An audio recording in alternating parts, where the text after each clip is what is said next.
अनुवर्त school की online class में आपका स्वागत है। आज हम कक्षा 10 के संस्कृत विषय का व्याकरण का वाच्य परिवर्तन बिंदु पढ़ेंगे। वाच्य परिवर्तन क्या है? वाच्य परिवर्तन वाक्य को कहने का लहजा या तरीका है, यानी किस प्रकार से वाक्य कहा जा रहा है उसे हम वाच्य परिवर्तन कहते हैं। संस्कृत में 3 प्रकार के वाच्य होते हैं, कर्ता के आधार पर, कर्म के आधार पर और भाव के आधार पर। सबसे पहले आज हम अध्ययन करेंगे कृतवाच्य। कृतवाच्य में क्या होता है? कर्ता हमेशा प्रथमा विभक्ति में होता है, कर्म द्वितीय विभक्ति में होता है और क्रिया कर्ता के अनुसार होती है। यानी यहाँ कर्ता की प्रधानता होती है, इसलिए इन वाच्यों को कृतवाच्य कहा जाता है। यानी जिन वाच्यों में कर्ता की प्रधानता होती है वे वाच्य कृतवाच्य होते हैं। अब हम एक उदाहरण लेते हैं, जैसे वह पढ़ता है, सह पढ़ती, सह पढ़ती, सह पढ़ती। इसका अर्थ होता है वह पढ़ता है। यहां से करता है, इसलिए क्रिया कर्ता के अनुसार आई। इसका यदि हम कृतवाच्य बनाते हैं तो से का हो जाता है तेन पढ़ती का पठ्यते, तेन पठ्यते, तेन पठ्यते। लेकिन इसमें एक चीज रह गई, यहां हमने लिखा कर्म है, द्वितीय विभक्ति में होता है, इसलिए यहां हमें कर्म नहीं दिखाई दे रहा है, इसलिए यह वाक्य होगा सह पुस्तकम पठती, सह पुस्तकम पठती। क्योंकि कृतवाच्य में कर्ता, कर्म और क्रिया तीनों होती हैं, इसलिए यहां पुस्तकम है वो कर्म है, यानी वह क्या कर्म कर रहा है? वह पुस्तक पढ़ता है। तो यहां कर्ता तृतीय विभक्ति में, यानी स का तृतीय विभक्ति में होता है तेन, तो तेन पुस्तक है,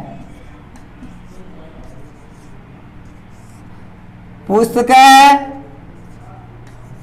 पठ्यते।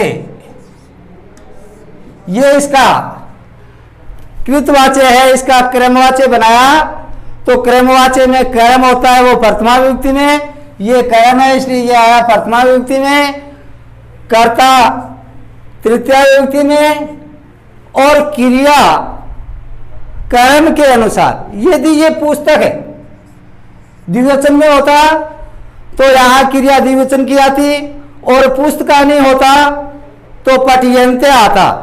इसलिए कर्मवाच्य में क्रिया कर्म के अनुसार आती है और कृतवाच्य में क्रिया है वो कर्ता के अनुसार आती है।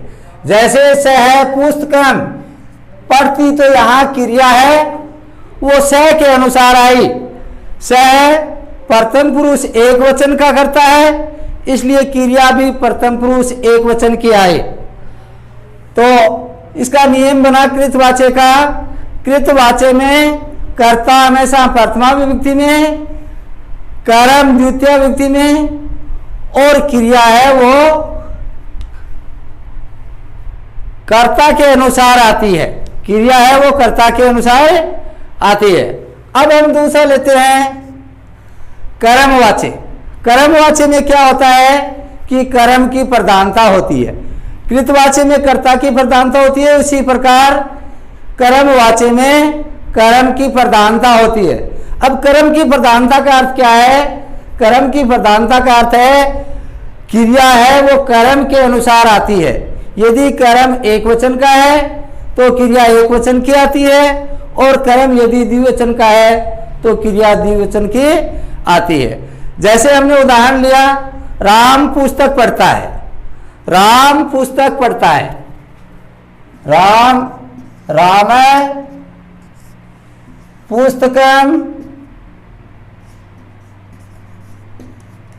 पढ़ती, राम पुस्तकम पढ़ती। तो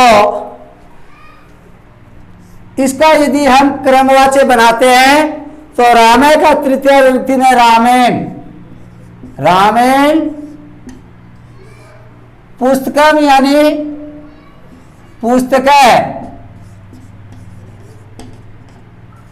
पढ़ती यानी पठियते, क्योंकि किताब एक है इसलिए एक वचन की क्रिया। यदि राम 2 पुस्तक पढ़ता है तो यहां द्विवचन की क्रिया पठियते आता। अब तीसरा हम चलते हैं भाववाच्य में। अब सबसे पहले ये देखते हैं कि भाववाच्य किन वाक्यों का बनाया जाता है। भाववाच्य केवल आकर्मक क्रियाओं का ही बनाया जाता है। अब आकर्मक क्रिया क्या होती है, यहां हम ये देखते हैं कि जिस वाक्य में कर्म नहीं होता, केवल भाव व्यक्त हो रहा है, वहां हम भाववाच्य बनाते हैं। जैसे स हंसती, सह हंसती, सह हंसती, वह हंसता है। यहां कर्म नहीं है, केवल भाव व्यक्त हो रहा है हंसने का, सह हंसती। इसलिए इसमें करता है वो तृतीय व्यक्ति में, सह का होगा तेन, तेन। और क्रिया हमेशा इसके अंदर प्रथम पुरुष एक वचन की आती है, इसलिए तेन हंसियते, हंसियते।